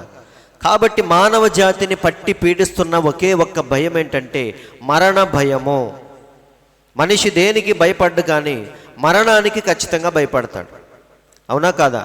కానీ చెప్పేటప్పుడు ఏమంటాడు? చావుకు నేను ఎప్పుడు భయపడను అంటారు, కానీ ఆ క్షణం వచ్చినప్పుడు మాత్రం భయపడతాడు. ఎందుకంటే దేవుడే చెప్పాడు. ఏమని? ఇక్కడ ఏమన్నాడు? మరణ భయము చేత దాస్యమునకు లోబడిన వారిని విడిపించుటకు ఆయన కూడా రక్త మాంసములలో పాలివాడాయను. కాబట్టి మనుషులు ఎల్లప్పుడూ మరణమునకు భయపడుదురు. కానీ ఎప్పుడైతే మన దేవుడు వచ్చాడో ఆ మరణ భయాన్ని దేవుడు పోగొట్టాడు. అందుకే పౌలేమంటున్నాడు? మరణమా నీ ముల్లెక్కడా అని. ఎందుకన్నాడంటే మరణ భయాన్ని ఆల్రెడీ మన దేవుడు తీసేశాడు. కాబట్టి ఫైనల్గా పౌలు ఎదుర్కొన్న ఈ అనుభవం అందరూ ఆలకిస్తున్నారా? సో పౌలు యొక్క జీవితం మారింది ఇప్పటి నుండే. దమస్కు వెళ్ళేటప్పుడు దేవుడు ఎప్పుడైతే ఆయన కలుసుకున్నాడో ఈ ఒక్క సన్నివేశం ఆయన జీవితాన్ని ఏం చేసింది? పూర్తిగా మార్చేసింది. అయితే ఇది కేవలం ఒక దర్శనం కాదండి, కేవలం ఇదొక సన్నివేశం కాదు, కానీ మన ప్రవక్త అంటున్నాడు ఇదొక గొప్ప అనుభవంగా మారిపోయింది. అందుకే పౌలు ఎక్కడికి వెళ్ళినా సరే ఈ అనుభవం గురించి ఆయన మాట్లాడుతూ ఉన్నాడు. అందరూ ఆలకిస్తున్నారా? ఎలా ఉందంటే అప్పటిదాకా సంఘాన్ని హింసించాడు, కిరాతకంగా ప్రవర్తించాడు. అవునా? కానీ అనుభవం తర్వాత ఏమైపోయింది? మనసు మెత్తబడింది. క్రైస్తవులు పరిశుద్ధుల్లాగా కనపడుతున్నారు. అవునా? కాబట్టి క్రీస్తుకు ఖైదీగా మారిపోయాడు. దీనికి ముందు ఎలా ఉన్నాడు? ఆయన క్రీస్తుని హింసించాడు. కానీ దీని తర్వాత క్రీస్తుకు ఖైదీగా మారిపోయాడు. అంటే ఈ అనుభవం ఏం చేసింది ఆయన్ని? అలవాట్లను కాదు, లోపల నుంచి పూర్తిగా ఆయన జీవితాన్ని మార్చేసింది ఈ అనుభవం. కాబట్టి ప్రవక్త అంటున్నాడు, రక్షణ అనేది మన జీవితంలో ఒక గొప్ప అనుభవంగా ఉండాలి అంటున్నాడు. చూద్దాం. మరియు పౌలు ఆ గొప్ప అనుభవాన్ని పొందిన వెంటనే ఏం చేశాడు ఆయన? ఇక్కడ ప్రవక్త అంటున్నాడు చూడండి, నేను మిమ్మల్ని అడగవలనని కోరుచున్నాను. నేను మిమ్మల్ని అడగాలి, ఏమని? క్రీస్తు యొద్దకు వచ్చుట ఒక అనుభవమా కాదా అని ఆడియన్స్ని అడుగుతున్నాడు మన ప్రవక్త. అప్పుడు అందరూ ఏమని చెప్పారు? ప్రతి వారు ఆ అనుభవాన్ని కలిగి ఉన్నారా అని ప్రవక్త అడుగుతున్నాడు. అవునయ్యా, అది ఒక జననము, అది ఒక అనుభవము. కాబట్టి రక్షణ అంటే కేవలం బాప్తీసం తీసుకొని చర్చికి రావటం కాదు, కానీ అది మన జీవితంలో ఒక గొప్ప అనుభవంగా ఉండాలి. అందరూ ఆలకిస్తున్నారండి. ఎందుకంటే పౌలు జీవితాన్ని అది పూర్తిగా మార్చేసింది. అలవాట్లు కాదు మారింది, ఆయన చూసే దృష్టి విధానం కూడా మారిపోయింది. అప్పటిదాకా క్రైస్తవులు దొంగల్లాగా కనిపించారు, కానీ ఆ రోజు నుంచి క్రైస్తవులు ఎలా కనిపించారు? పరిశుద్ధుల్లాగా కనిపించారు. ఇక్కడ చూడండి. కాబట్టి ఎప్పుడైతే నిజంగా ఆ అనుభవాన్ని మనం పొందుకుంటామో ఆ రోజు నుంచి లోకానికి మనం పిచ్చివారిలాగా కనిపిస్తామంట. అందరికి అర్థమవుతుందా? క్రీస్తును సంపాదించుకున్నవాడు ఎవడైనా సరే లోకానికి ఎలా ఉంటాడు? పిచ్చివాడికి లాగా కనిపిస్తాడు. ప్రవక్త అదే అంటున్నాడు. వారు పిచ్చి ప్రజలు, కాబట్టి నేను సరిగా త్వరలోనే పరిశుద్ధ గుండ్రాళ్ళు పిచ్చివాడు అని పిలవబడదును, అయితే మీరు పిలవబడుదురా అని అడుగుతున్నాడు. అయితే ఎవరైనా సరే మనల్ని అలా పిలిచినప్పుడు మీరు సంతోషించి ఆనందించండి అంటున్నాడు. ఇప్పుడు పౌలుని ఒక ఆయన ఏమన్నాడు? వెర్రివాడా అన్నాడా లేదా? ఫేస్తు అనేవాడు ఏమన్నాడు? పౌల, అధిక విద్య వలన నీకేం పట్టింది? పిచ్చి పట్టింది. ఒకసారి చూద్దాం.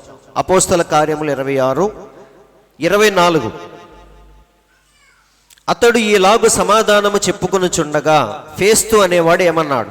పౌలా, నీవు వెర్రివాడవు. కానీ ఒకప్పుడు ఈ మాట చెప్పలేదు వాళ్ళు. ఇంతకుముందు ఎలా కనిపించాడు లోకానికి? వెల్ ఎడ్యుకేటెడ్ లాగా కనిపించాడు, అవునా? గమలియేల్ దగ్గర పెరిగాడు, ధర్మశాస్త్రాన్ని క్షుణ్ణంగా అభ్యసించాడు. కానీ ఇప్పుడు ఎలా కనిపిస్తున్నాడు పౌలు అందరికీ? వెర్రివాడు. అతి విద్య వలన నీకు వెర్రి పెట్టినదని గొప్ప శబ్దముతో చెప్పాను. కాబట్టి పౌలు ఎలాగైతే లోకానికి కనిపించాడో దేవుని పిల్లలందరూ కూడా లోకానికి అలాగే కనిపిస్తారు. కానీ మనం భయపడాల్సిన పని లేదండి. మనం నిజంగా పిచ్చివాళ్ళం కాదు. ఇక్కడ పౌలు ఏమంటాడో తెలుసా? కింద చదివేటప్పుడు ఫేస్తు ఈ మాట అన్నప్పుడు పౌలు కింద అంటాడు, నేనే వెర్రివాడిని కాదు, నా జీవితంలో ఏమేమైతే జరిగినాయో వాటి గురించే చెప్తున్నాను తప్ప నేను వెర్రివాడిని కాదు అంటాడు. కానీ నీ దృష్టికి నేను ఎలా కనిపిస్తున్నాను? మన దేవుణ్ణి కూడా రాళ్ళు తీసుకుని వెంటబడ్డారు. ఎందుకని? నా శరీరాన్ని తినండి, నా రక్తం తాగండి అన్నాడు. ఈ మాట నిజంగానే పిచ్చి పట్టిన వాడు తప్ప ఎవరూ చెప్పరు. కానీ మన దేవుడు పిచ్చితో చెప్పాడా? లేదండి. ఆ మాటల్లో ఎంతో అంతరార్థం దాగి ఉంది. కాబట్టి సహోదరులారా, ఒక ఆత్మ సంబంధమైన వ్యక్తి లోకానికి ఎప్పుడు ఎలా కనిపిస్తాడు? పిచ్చివాడుగా కనిపిస్తాడు. నిజమండి. శాన దెయ్యం పట్టిన వాడిని లోకం ఎలాగైతే చూసిందో సేమ్ పరిశుద్ధాత్మను పొందినవాడు, దేవుని చేత నడిపించబడేవాడు కూడా లోకానికి అలాగే కనిపిస్తాడు. కాకపోతే శాన దెయ్యం పట్టిన వాడు బట్టలు తీసుకొని పిచ్చివాళ్ళలాగా తిరుగుతున్నాడు. మనమేం చేస్తాం? పిచ్చి మాటలు, వాక్యములో ఉన్న మాటలు చెప్పుకుంటూ వాక్య ప్రకారముగా జీవించుకుంటూ మనం వెళ్ళిపోతాం, ఎవడు ఎన్ని చెప్పినా సరే. కాబట్టి అది పిచ్చే, ఇది పిచ్చే. అందరూ ఆలకిస్తున్నారండి. కాబట్టి సహోదరులారా, ప్రవక్త అంటున్నాడు, ఆ పిచ్చివాడిగా పిలవబట్టానికి నేను సిద్ధంగా ఉన్నాను, మరి మీరు సిద్ధంగా ఉన్నారా అని అడుగుతున్నాడు ఆయన. మన ప్రవక్త చచ్చిన వాళ్ళని లేపాడు ఆయన, గుడ్డి వాళ్ళకు చూపు రప్పించాడు, క్యాన్సర్ పేషెంట్లు కూడా స్వస్థపరిచాడు. కానీ పిచ్చివాడని వెర్రివాడని లోకము చేత పిలవబడ్డాడు. సేమ్ అలాగే మళ్ళీ పౌలును కూడా ఏమంటున్నారు? అతి విద్య వలన నీకు పిచ్చి పట్టింది. అలాగే శిష్యులు కూడా అదే మాట అన్నారు. శిష్యుల్ని ఒకసారి పిలిచి కొట్టి ఏమన్నారు? యేసు నామము గురించి మీరు ఎక్కడా బోధించకూడదు అని లోపలికి పిలిచి వారిని బాగా కొట్టి వార్నింగ్ ఇచ్చి పంపించేశారు. అప్పుడు బయటికి వెళ్ళిపోయేటప్పుడు వారు ఏమని చెప్పారో చూద్దాం. అపోస్తల కార్యములు 5:40. శిష్యుల్ని పిలిచి చూడండి, వారు అతని మాటకు సమ్మతించి ఒక పెద్దాయన అంటాడు ఏమని? వారి జోలికి వెళ్ళొద్దు. నిజంగా వారు దేవుని పిల్లలైతే వారిని మనం అడ్డుకోలేం. ఒకవేళ వారు పిచ్చి కూతలు కోస్తా ఉంటే వారిని అలా విడిచిపెట్టండి, దానివల్ల ఏమీ కాదు అని ఒక పెద్దాయన అంటాడు. అప్పుడు వారు అతని మాటకు సమ్మతించి అపోస్తులను పిలిపించి కొట్టించి యేసు నామమును బట్టి బోధించకూడదని ఆజ్ఞాపించి వారిని విడుదల చేసిరి. అప్పుడు వాళ్ళు ఏమన్నారు? ఆ నామము కొరకు అవమానము పొందుటకు పాత్రులని ఎంచబడినందున సంతోషించుచు బయటికి వెళ్ళారు. వింటున్నారండి? ఎందుకు సంతోషం చెప్పండి? తన్నించుకొని ఎవరన్నా సంతోషంగా ఉంటారా? చిన్న మాట అంటేనే మనం ఏం చేస్తాం? అన్నం నీళ్లు మానేసి ఇంతలా మాట నన్ను అంటాడా అని చెప్పేసి వాడు మళ్ళీ ఎక్కడన్నా ఎదురు పడితే వాడిని 10 మాటలు అనేదాకా మనకి నిద్ర పట్టదు. కానీ ఇక్కడ శిష్యులు ఎలా వస్తున్నారు? బయటికి సంతోషిస్తూ వస్తున్నారు. ఎందుకంటే వారు తన్నులు తిన్న దేనికోసం? దొంగతనం చేశా, బ్యాంకు దోపిడీ చేశా కాదండి, కేవలం సువార్త బోధిస్తున్నందుకు వారిని పట్టుకొని కొడితే ఏమంటున్నారు? ఆ నామము కొరకు అవమానము పొందుటకు పాత్రులని ఎంచబడినందున సంతోషిస్తూ మహాసభ ఎదుట నుండి వెళ్ళిపోయి మళ్ళీ ఏం చేశారు? ఇప్పుడు వారు ఏమని కొట్టారు? ఇంకెక్కడ యేసు నామం గురించి బోధించకూడదు అని కొడితే తన్నించుకొని మళ్ళీ పొద్దున్నుంచి ఏం చేస్తున్నారు? అది అలా ఉంటది. ప్రతిదినము దేవాలయములో ఇంటింటా మానక బోధించుచు యేసే క్రీస్తుని ప్రకటించుచుండిరి. కాబట్టి ఇప్పుడు మీకు అర్థం అవ్వాలి, మనుషులు వారిని వెర్రివారుగా చూశారు, అక్కడికి పిలిచి కొట్టారు. అయినా సరే వారు ఆనందిస్తూ బయటికి వెళ్ళిపోయి ఏం చేస్తున్నారు? మళ్ళీ సువార్త బోధించుకుంటూ వెళ్ళిపోతూ ఉన్నారు. కాబట్టి మళ్ళీ అలాంటి జీవితాన్ని మనం కూడా చూపించాలని ప్రవక్త అంటున్నాడు. చూడండి, అందుకే మనకు చెప్తున్నాడు పౌలు కొరింథీయులకు రాసిన పత్రికలో, ఎవడును తన్ను తాను మోసపరచకనకూడదు. మీలో ఎవడైనను ఈ లోకమందు తాను జ్ఞానినని అనుకున్న ఎడల జ్ఞాని అవ్వాలంటే ముందు ఏమవ్వాలి? వెర్రివాడుగా మారాలి. అందరూ ఆలకిస్తున్నారా? అందుకే పౌలు ఎలా మారిపోయాడు? వెర్రివాడుగా మారిపోయాడు. దేవుడు మోషేని ఎలా మార్చాడు? వెర్రివాడుగా మార్చి తీసుకెళ్లి ఫరో ముందు నిలబెట్టాడు. కానీ వచ్చేటప్పుడు ఎలా వచ్చాడు? సకల విద్యల్లో ఆరితేరి 40 సంవత్సరాలప్పుడు పారిపోయాడు. కానీ ఇప్పుడు తిరిగి వెళ్ళేటప్పుడు ఎలా వెళ్తున్నాడు? వెర్రివాడుగా మారిపోయి, జుట్టు నెరిసిపోయి, నడుము వంగిపోయి, చేతిలో కర్ర పట్టుకొని నోటి మాంద్యముతో నత్తివాడిగా వెళ్ళి ఫరో ముందు నిలబడి ఏమంటున్నాడు? మర్యాదగా నా పిల్లల్ని బయటికి పంపించు. వింటున్నారండి? కానీ 40 ఏళ్ళప్పుడు ఏం చేశాడు ఆయన? పారిపోయాడు. ఏం చేయాలో తెలియక పారిపోయాడు. కానీ దేవుడు ఆయన ఎలా మార్చాడు? వెర్రివాడిగా మార్చి తీసుకెళ్ళి నుంచోబెట్టాడు. అప్పుడు ఫరో చూసి ఏమంటున్నాడు? మోషే మోషే, అడవిలోకి వెళ్ళి ఏమి నేర్చుకొని వచ్చావు? మాయలు మంత్రాలు నేర్చుకొని వచ్చి ఒక చిన్న పామును తయారు చేసి నా పిల్లల్ని విడిపించమని ఎంత ఈజీగా అడుగుతున్నావు అని మోషేను చూస్తే ఎలా అనిపించింది అందరికీ? అయ్యో పాపం, ఇక్కడ ఉన్నప్పుడు చక్కగా ఉండేవాడు, అవునా? అటు వెళ్ళిపోయాడు, మనిషి మారిపోయాడు, మాట మారిపోయింది, పిచ్చివాడికి లాగా ఏంటేంటో కోతలకు వస్తా ఉన్నాడు. ఒక చిన్న పాముని చేసి ఏమంటున్నాడు? నా ప్రజల్ని విడిపించు. ఆ మాత్రం పాములు మేం చేయలేమా అని వెంటనే ఏం చేశాడు? రండ్రా మన పవర్ ఏంటో చూపించండి అన్నాడు. అవునా? కాబట్టి సహోదరులారా, మోషేను దేవుడు ఎలా మార్చాడు? పూర్తిగా ఖాళీ చేసి వెర్రివాడిగా తీసుకెళ్లి నుంచోబెట్టాడు. ఇక్కడ గొలియాతుకి దావీదు ఎలా కనిపిస్తున్నాడు? వెర్రివాడుగా కనిపిస్తున్నాడు. కాబట్టి దేవుణ్ణి పొందుకున్నవాడు ఎవడైనా సరే లోకానికి ఎలా ఉంటాడు? అదే పౌలు అంటున్నాడు, ఈ లోకమందు నిజంగా నువ్వు జ్ఞాని అవ్వాలంటే ముందు ఏమవ్వాలి? వెర్రివాడుగా మారిపోవాలి. ఎందుకంటే అదే నిజమైన జ్ఞానము. అందరూ ఆలకిస్తున్నారా? బుద్ధిమంతుడు క్రిందనున్న పాతాళమును తప్పించుకొనవలెనని బుద్ధిమంతుడు పరమునకు పోవు జీవ మార్గమున నడుచుకుంటాడు. కాబట్టి ఎవడు నడుచుకునేది? బుద్ధిమంతుడు. నిజమైన బుద్ధి జ్ఞానము అంటే అర్థం ఏంటంటే పాతాళాన్ని తప్పించుకోవటమే నిజమైన జ్ఞానం. కాబట్టి ఇక్కడ చూడండి, ప్రవక్త ఏమన్నాడు, ఇది చదువుకోండి, తర్వాత మీకు అర్థమైంది. కాబట్టి శిష్యులు ఏం చేశారు? యేసుక్రీస్తు నామమును గూర్చి నిందను భరించుటకు యోగ్యులమని ఎంచుకొని ఆనందముతో సంతోషించి ఆ నామము నిమిత్తము నిందను భరించిరి. కాబట్టి రక్షణ అనేది ఫైనల్గా పౌలు అంటున్నాడు, రక్షణ అనేది ఏంటిది? ఒక అనుభవం. వింటున్నారండి? కాబట్టి నువ్వు బాప్తిసం పొందావా? పొందాను. చర్చికి వెళ్తున్నావా? వెళ్తున్నాను. ఈ అనుభవాన్ని పొందావా అని అడగాలి మనం. అవునా? బాప్తిసం ఏముంది? అందరూ వరుస పెట్టి, మీరు గమనించారా, గుడారాల పండగలప్పుడు నీళ్లు పోసి చుట్టూ నిలబడి అదేదో ఒక షో లాగా చేస్తా ఉన్నారు. ఎవడబడితే వాడు వెళ్ళి మునుగుతా ఉన్నాడు. అందరూ ఆలకిస్తున్నారండి. కాబట్టి బాప్తిసం పొందావా, చర్చికి వెళ్తున్నావా అని కాదు, కానీ అనుభవాన్ని పొందావా అని అడగాలి మనం. అనుభవం అంటే ఏంటి? నీ జీవితం ఏమన్నా మారిందా? అనుభవం అంటే అర్థం ఏంటి? ఏమైనా మార్పు లోపల కనిపించిందా? కనిపించింది. వింటున్నారండి? నువ్వు ఇష్టపడే దాన్ని ఒకరోజు అసహించుకుంటున్నావు. నీ అలవాట్లు కాదు మారేది, నీ జీవిత విధానం మారేది. అలవాట్లుది ఏముంది? అవునా? ఇప్పుడు రోజు చికెన్ తినేవాడు రేపటి నుంచి చికెన్ మానేస్తాడు, అది అలవాటు. అవునా? కానీ మనం ఏం మార్చుకోవాలి? మన ఆలోచన విధానాన్ని, జీవిత విధానాన్ని మార్చుకునేదే నిజమైన రక్షణ అనుభవం. ఇక్కడ చూడండి, మరియు పౌలు అతడు మార్పు చెందిన వెంటనే తన అనుభవాన్ని ఏర్పరచుకున్నటకు ముందుగా అతడు అద్భుతమైన అనుభవాన్ని కలిగి ఉండెను. ఇప్పుడు నీవు క్రీస్తును సొంత రక్షకునిగా అంగీకరించినప్పుడు అది ఒక అనుభవమని నేను నమ్ముచున్నాను.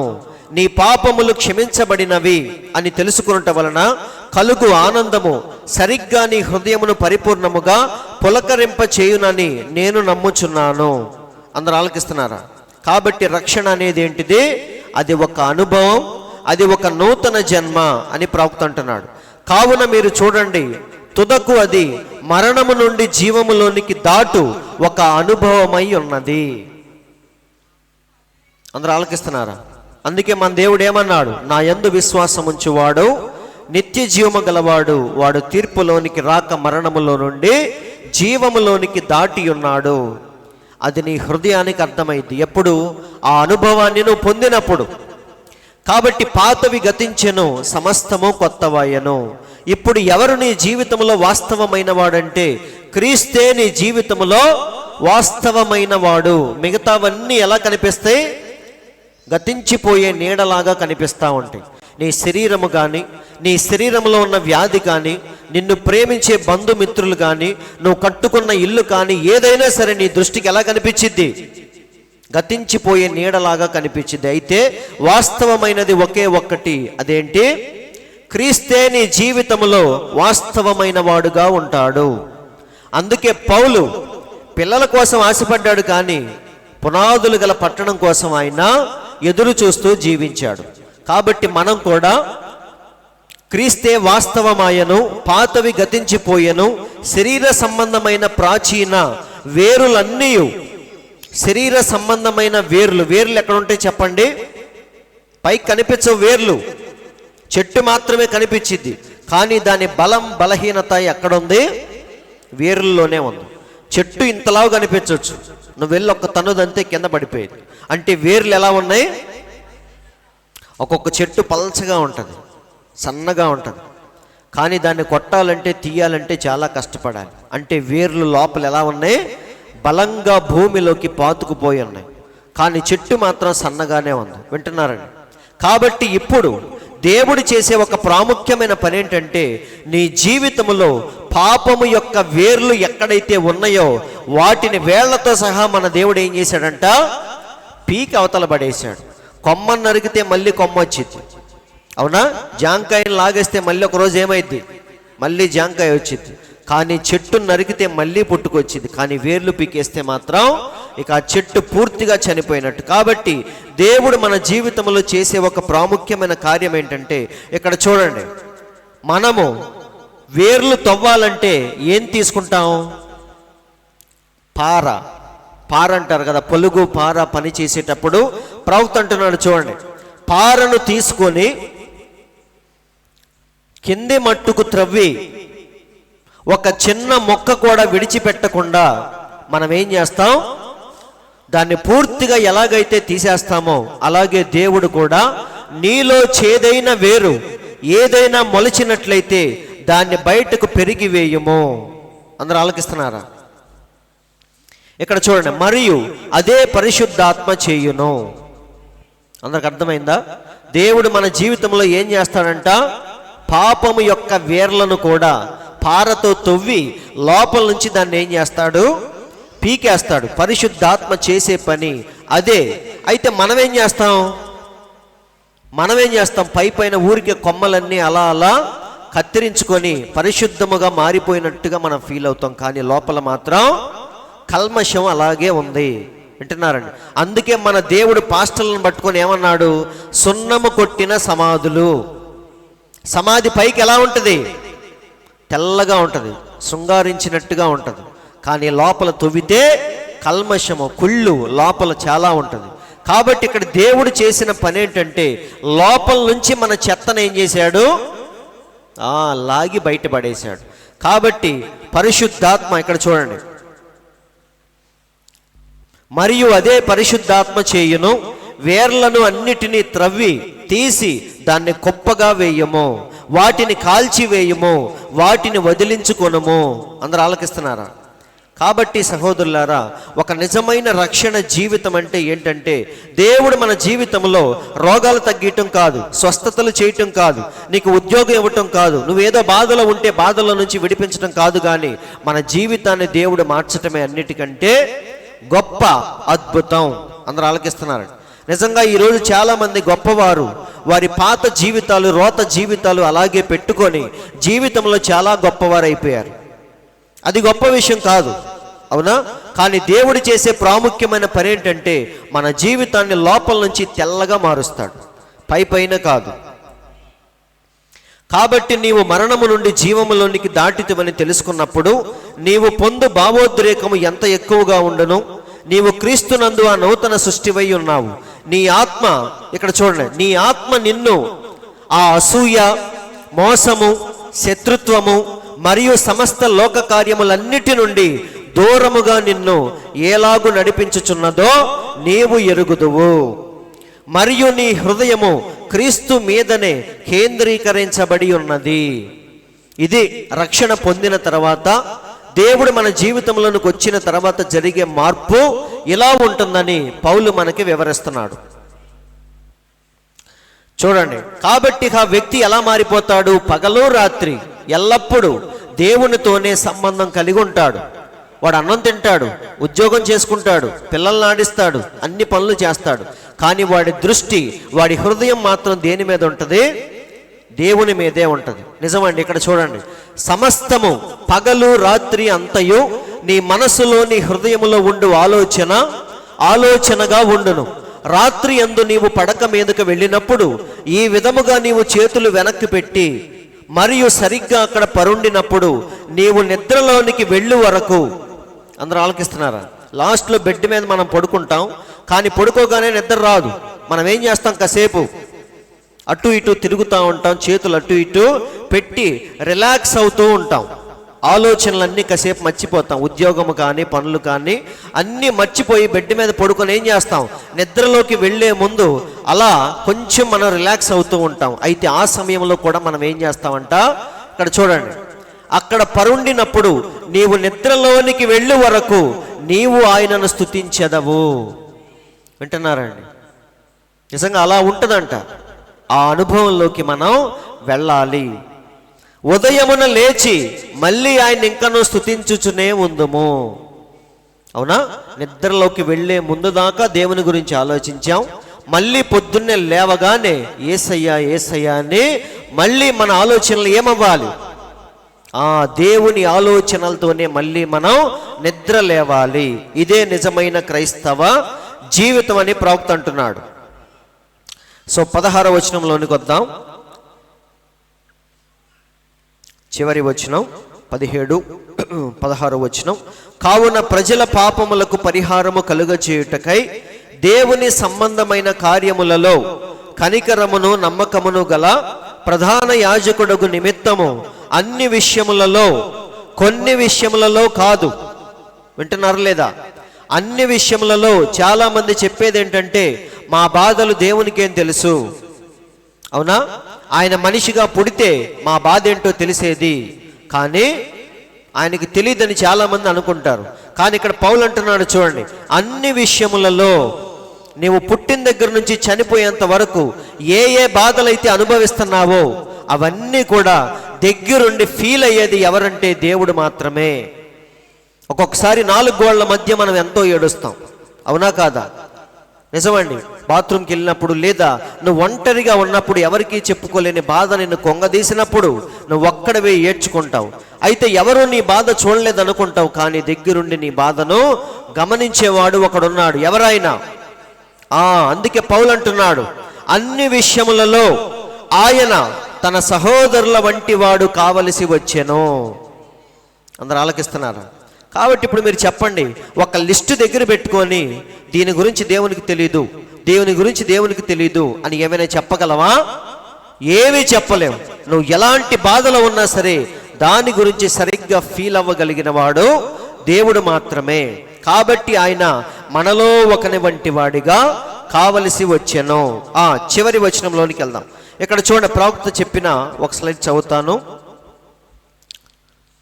శోధింపబడు వారికిని సహాయము చేయగలవాడై ఉన్నాడు, లేక వేరొక మాటలో చెప్పాలంటే ఆయన వారిని భద్రపరచుటకు, వారికి సహాయము చేయుటకు ఏమయ్యాడు? వారితో కలిసి, ఇది చూడండి, వారితో కలిసి సుఖ దుఃఖములలో పాలు పొందుటకు సమర్థుడు మన దేవుడు. ఏలయనగా దీనిని అనుభవించుట కొరకు దేవుడు తానే మానవుడయ్యను. అర్థమవుతుందా? కాబట్టి ఈరోజు మన బాధలన్నీ ఫీల్ అవటానికే ఆయన మనిషిగా భూమి మీదకి వచ్చాడు.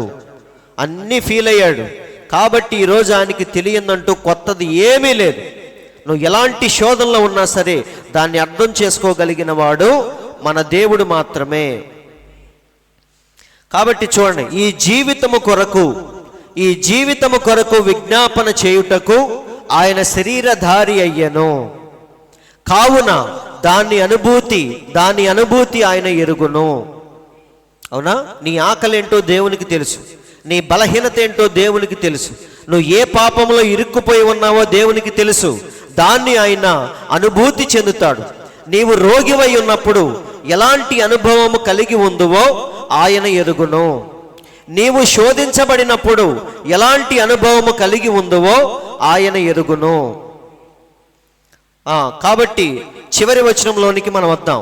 2వ అధ్యాయంలో చివరి వచనం. కాబట్టి ఇప్పటికే మీకు అర్థమై ఉంటుంది, అవునా? రక్షణ వెనక ఉన్న గొప్ప కార్యం ఏంటో ఈ పాటికే మీకు అర్థమై ఉండాలి. 17వ వచనం. తాను శోధించబడి శ్రమ పొందెను గనుక శోధించబడు వారికి సహాయము చేయగలవాడై ఉన్నాడు. ఇది ఫైనల్గా పౌలు 2వ అధ్యాయంలో చెప్తుంది ఏంటంటే, ఎంత గొప్ప రక్షణ దేవుడు మనకి ఉచితముగానే ఇచ్చాడు, కానీ దాని వెనక దేవుడు దానికి చెల్లించిన వెల చాలా గొప్పది. ఆయన జీవితాన్ని, ఆఖరి రక్తపు బొట్టును కూడా మన దేవుడు ఏం చేశాడు? పణంగా పెట్టి ఈరోజు మనకు రక్షణ ఇచ్చాడు. రక్షణ అంటే కేవలం నిత్య జీవం మాత్రమే కాదండి. అన్నీ ఈరోజు మనకు కావాల్సిన ఓదార్పు కానీ, మనకు కావాల్సిన స్వస్థత కానీ అన్నీ కూడా దేవుడు ఆ రక్షణ అనే ప్యాకేజీలో ఇవన్నీ మనకిచ్చాడు. అదే అంటున్నాడు, తాను శోధించబడి శ్రమ పొందెను గనుక శోధించబడి వారికి సహాయము చేయగలవాడై ఉన్నాడు. చూడండి, ప్రవక్త ఇక్కడ అంటున్నాడు, తాను శోధించబడి శ్రమ పొందెను. దేవుడు ఆత్మలో శ్రమ పొందలేదు. చాలా జాగ్రత్తగా చూడండి, బైబిల్లో ఒక మాట ఉంటుంది, ఏమని? అది నాకు గుర్తులేదు. నీవు నాకొక శరీరమును అమర్చితివి, అని హెబ్రీ పత్రికలోనే ఉంటుంది అనుకుంటా. నీవు బలిని అర్పణను కోరలేదు కానీ చదవండి 10:5 అంట, చదవండి ఒకసారి. బలియు అర్పణయు నీవు కోరలేదు గాని నాకొక శరీరమును అమర్చితివి. దేవుని కోసం ఏడవాలని ఉంది నీకు. సపోజ్ శరీరం లేకపోతే ఎలా ఏడుస్తావు చెప్పండి? దేవునికి ఒక ₹1,00,000 ఇద్దామని ఉంది నీకు మనసులో, ఎలా తీర్చుకుంటావు దాన్ని? శరీరం లేదు నీకు, దేవుడు నీకు ఆత్మనిచ్చాడు, దేవదూతలాగా భూమి మీదకి వచ్చావు రెక్కలేసుకొని. ఇప్పుడు దేవుని కోసం ఎలా నువ్వు కన్నీరు కారుస్తావు? చేయలేవు. దేవునికి నువ్వు కష్టపడి ఒక ₹1,00,000 ఇద్దామనుకుంటే అది శరీరం లేదు కాబట్టి నువ్వు చేయలేవు. వింటున్నారండి? కాబట్టి మోకాళ్ళ మీద కూర్చొని దేవునికి మనం నొప్పుట్టేదాకా ప్రార్థన చేద్దాం అనుకున్నాం, అది నువ్వు చేయలేవు. కాబట్టి దేవుడు మనకేమిచ్చాడు? నీ ప్రేమను, నీ ఆలోచనలన్నిటినీ ఎక్స్ప్రెస్ చేయటానికి దేవుడు మనకిచ్చిన ఒక గొప్ప నివాసం ఏంటంటే ఈ శరీరమే. వింటున్నారండి?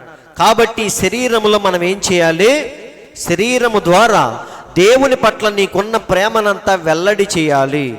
కానీ ఈ శరీరముతో మనం ఏం చేస్తున్నాం? అపవాదిని సంతోషపెట్టే పనులన్నీ మనం చేస్తున్నాం. కానీ దేవుడి శరీరాన్ని ఇచ్చింది దేనికి?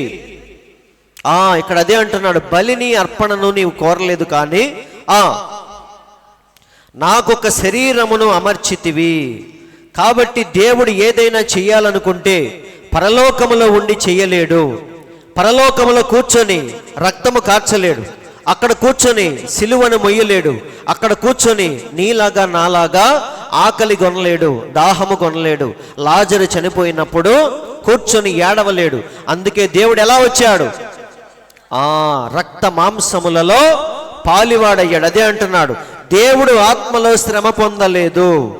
ఆయన వ్యాధి యొక్క బాధను అనుభవించుటకును, దురాశ యొక్క బాధను, శోధనను అనుభవించుటకును, లేమి యొక్క శోధనను అనుభవించుటకును, ఆకలి యొక్క శోధనను అనుభవించుటకును, మరణము యొక్క శక్తిని అనుభవించుటకును ఎలా వచ్చాడు? ఆయన మానవుడిగా రావాల్సి వచ్చింది. లాస్ట్లో చూడండి ఏమన్నాడు? మరణము యొక్క శక్తిని. అవునా? మనం ఏమంటాం చెప్పండి? ఎవడన్నా కారు కూతలకు వస్తుంటే మనం ఏం చేస్తాం? వాడి పవర్ ఏంటో, వాడి శక్తి ఏంటో, వాడు ఎంతవరకు వెళ్తాడో నేను చూస్తా అంటావా లేదా? వాడు ఏదో కూతలకు వస్తున్నాడంటే వెళ్ళని, ఎక్కడి దాకా వెళ్తాడో నేను చూస్తా. సేమ్ అలాగే మన దేవుడు కూడా ఎంతమందిని భయపెడతావు? మరణ భయము చేత ఆదాము దగ్గర నుంచి అందరినీ భయపెడుతూ వచ్చావు, ఇప్పుడు నన్ను కూడా భయపెట్టు అన్నట్టుగా మన దేవుడు మనిషిగా వచ్చాడు, మరణములోనికి వెళ్ళాడు. దాని ముళ్ళును ఏం చేశాడు? పట్టుకొని విరిచాడు. కాబట్టి మరణం యొక్క శక్తి ఏమిటో మన దేవుడు చూశాడు, ఆకలి యొక్క శోధన ఏంటో చూశాడు, లేమి యొక్క శోధన. మన దేవుడి దగ్గర కూడా డబ్బులు లేవు తెలుసా?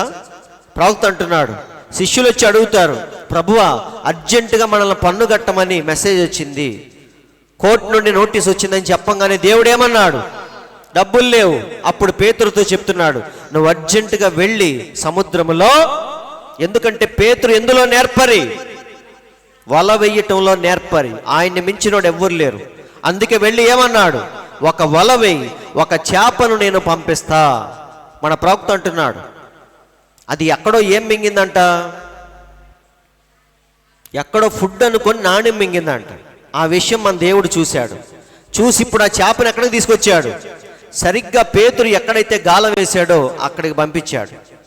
అందుకే ఏమన్నాడు? నువ్వు వెళ్ళు, వలై, ఒక చేప వచ్చింది, దాని నోట్లో ఏముంది? సరిగ్గా పన్ను కట్టడానికి సరిపోయినంత నాణ్యం ఉంది, తీసుకెళ్ళి ఇచ్చే అన్నాడు. అవునా? కాబట్టి సహోదరులారా, మన బాధను, లేమిని, దురాశను, ఆకలిని, ఆఖరికి మరణం యొక్క శక్తిని కూడా అనుభవించడానికి మన దేవుడు ఎలా వచ్చాడు? నీలాగా నాలాగా భూమి మీదకు వచ్చాడు. తల్లి గర్భము నుండి రావటానికి అసలైన కారణం అదే. అందరం వింటున్నారా? తల్లి గర్భము లేకుండా మామూలుగా అయినా రావచ్చు ఆయన, కానీ తల్లి గర్భము నుండి వచ్చిన వాడే స్త్రీ కనిన నరుడు కొద్ది దినముల వాడై మిక్కిలి బాధ నొందును. అది మన దేవుడు అనుభవించాడు.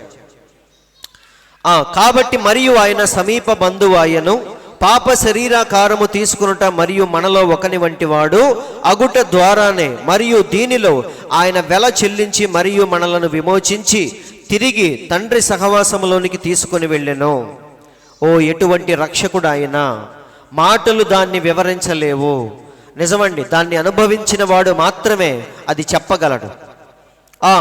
తాను శోధించబడి శ్రమ పొందెను గనుక శోధింపబడు వారికి సహాయము చేయగలవాడై ఉన్నాడు. అర్థమైందా? 2వ అధ్యాయంలో పౌలు దేని గురించి వివరించాడో రక్షణ గురించి మాట్లాడుతున్నాడు. రక్షణ వెనక ఉన్న ఆ కష్టం, ఆ ప్రణాళిక, దేవుని యొక్క త్యాగం ఏదైతే ఉందో దాన్ని వివరించుకుంటూ వచ్చాడు. లాస్ట్లో ఈరోజు మన బాధలన్నీ మన దేవుడి దగ్గరుండి ఎలా ఫీల్ అవుతున్నాడో ఆ విషయాలన్నీ చెప్పుకొచ్చాడు. కాబట్టి ఇలా 2వ అధ్యాయాన్ని మనం ముగించుకున్నాం. 1వ అధ్యాయం అంతా దేని గురించి చెప్పాడు పౌలు? యేసయ్య ఎలాంటి వాడో, ఆయన దూతల్లాంటి వాడు కాదు, ఆయనకున్న నామం ఎంత గొప్పదో వివరించాడు. ఇంత గొప్ప దేవుడు 2వ అధ్యాయములో మన కోసం ఎంత తగ్గించుకొని మనలో ఒకని వంటి వాడిగా మారాడో 2వ అధ్యాయములో వివరించాడు. అందరూ ఆలకిస్తున్నారా? తర్వాత మనం 3వ అధ్యాయంలోనికి వెళ్దాం. దేవుడి మాటలు దీవించునుగాక. అందరూ లేచి నిలబడదాం. అందరూ లేచి నిలబడి కొద్ది నిమిషాలు విన్న వాక్యాన్ని బట్టి పర్లేదు, మెల్లిగానే లేవండి, అడావుడిగా లేవాల్సిన పని లేదు.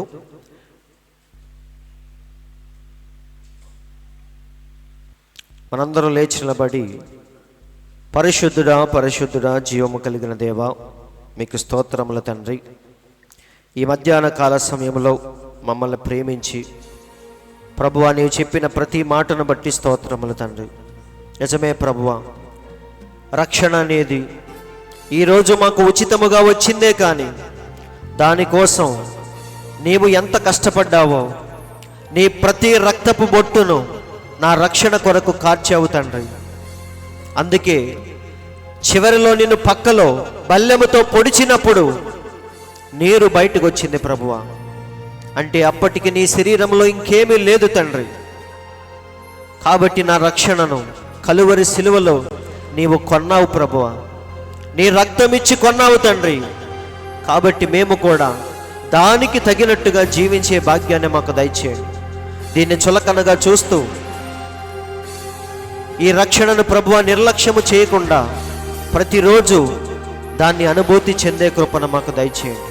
మేము ఏ పనిలో ఉన్నా సరే, ఉద్యోగంలో ఉన్నా, ప్రయాణంలో ఉన్నా, తింటూ ఉన్నా, మాట్లాడుతూ ఉన్నా, మీ సన్నిధిలో ఉన్నా, ఎక్కడున్నా సరే ప్రభువా, నీవు నా కొరకు చేసిన సిలువ త్యాగాన్ని మేము ఎల్లప్పుడూ జ్ఞాపకం చేసుకునే కృపను దయచేయండి ప్రభువా. వచ్చిన ప్రతి ఒక్కరిని మీరు దీవించండి తండ్రి. కేవలం ప్రభువా, క్రైస్తవ జీవితం అంటే బాప్తీసం తీసుకొని బైబిల్ చేతబట్టుకొని ఆదివారం చర్చికి రావటం కాదు, కానీ అది జీవిత విధానమని, ఆలోచన విధానమని, ఈ లోకానికి మేము వెర్రివారుగా మారిపోవాలని ప్రవక్త ద్వారా మాకు సెలవిచ్చినందుకు స్తోత్రములు తండ్రి. నీ పిల్లలందరూ కూడా ఆదికాండము నుండి ఈ లోకానికి వెర్రివారుగానే కనిపించారు. మోషేను చూసి ఫరో నవ్వుకున్నాడు, పౌలును చూసి ఫేస్తు అంటున్నాడు వెర్రివాడా అని. నిన్ను చూసి ఆ రోజు శాస్త్రులు, పరిసయ్యులు, సద్దూకయ్యులు అందరూ అపహాస్యము చేశారు తండ్రి. యాయీరు కుమార్తెను బ్రతికించడానికి నువ్వు వెళ్ళినప్పుడు ఆమె చనిపోయింది, కానీ ఆమె నిద్రపోతుందని చెప్తున్నాడు అని అందరూ నవ్వుకున్నారు ప్రభువా. కానీ నిజంగానే నిద్ర నుంచి మేలుకున్నట్టుగా ఆ చిన్నదాన్ని ఒక్క మాటతో బ్రతికించావు ప్రభువా. కాబట్టి మేము కూడా ఆ యొక్క ఆత్మీయ అనుభవంలోకి వెళ్ళే కృపను మాకు దయచేయండి. మేము ఇంకా పైనే తిరుగుతున్నామేమో, ఇంకా చీల మండలాల దగ్గరే ఉన్నామేమో, మేము ఇంకా మోకాళ్ళ లోతుకి, ఇంకా నడుము లోతుకి, ఇంకా పీకల లోతుకి ప్రభువా ఈ వర్తమానంలో, వాక్యములో, దైవత్వములో మేము మునిగిపోయే కృపను మాకు దయచేయండి తండ్రి. ఈ లోకమే మాకు కనిపించినంతగా మునిగిపోయే భాగ్యాన్ని మాకు దయచేయండి ప్రభువా. మరి ఆ యొక్క వర్తమానంలో ఉన్న లోతును, ఎత్తును, వెడల్పును ప్రతి ఒక్కరూ దినదినము తెలుసుకుంటూ ముందుకెళ్ళే కృపను మాకు దయచేయమని ఈ మధ్యాహ్నపు దీవెనలతో ప్రతి ఒక్కరిని మీరు నింపమని, అలాగే భోజనాలు సిద్ధపరిచిన మరీదాస్ అన్నయ్యని, తన భార్యను, పిల్లల్ని మీరు తప్పకుండా దీవించి ఆశీర్వదించమని, మా ప్రభువును రక్షకుడు అయిన ప్రభు అయిన యేసుక్రీస్తు అను ఎంతో పరిశుద్ధమైన శ్రేష్టమైన మీ నామములో ప్రార్థించి అడుగుచున్నాము తండ్రి. ఆమేన్. మన తండ్రి అయిన యేసుక్రీస్తు యొక్క దివ్యమైన కృపా సమాధానము కూడి ఉన్న మనందరికీ, లోకంలోని పరిశుద్ధులందరికీ, యూట్యూబ్ ద్వారా వింటున్న ప్రతి ఒక్కరికి సదాకాలము తోడై నడిపించునుగాక. ఆమేన్. దేవుడు మీ అందరిని దీవించునుగాక. మరి నూతన సంవత్సరంలో ఏమేం చేయాలో అందరూ ఒక్కసారి గుర్తు చేసుకొని ఇప్పటి నుండే మరి ఆ కార్యక్రమాలన్నింటినీ ప్రారంభిస్తే బాగుంటుందని నా ఉద్దేశం. లింగంగుంటలో కూడా చెప్పాను, ఇక్కడ కూడా చెప్తున్నాను. దానికి సంబంధించిన పనులన్నీ మనం ఇప్పుడే ప్రారంభించుకుందాం.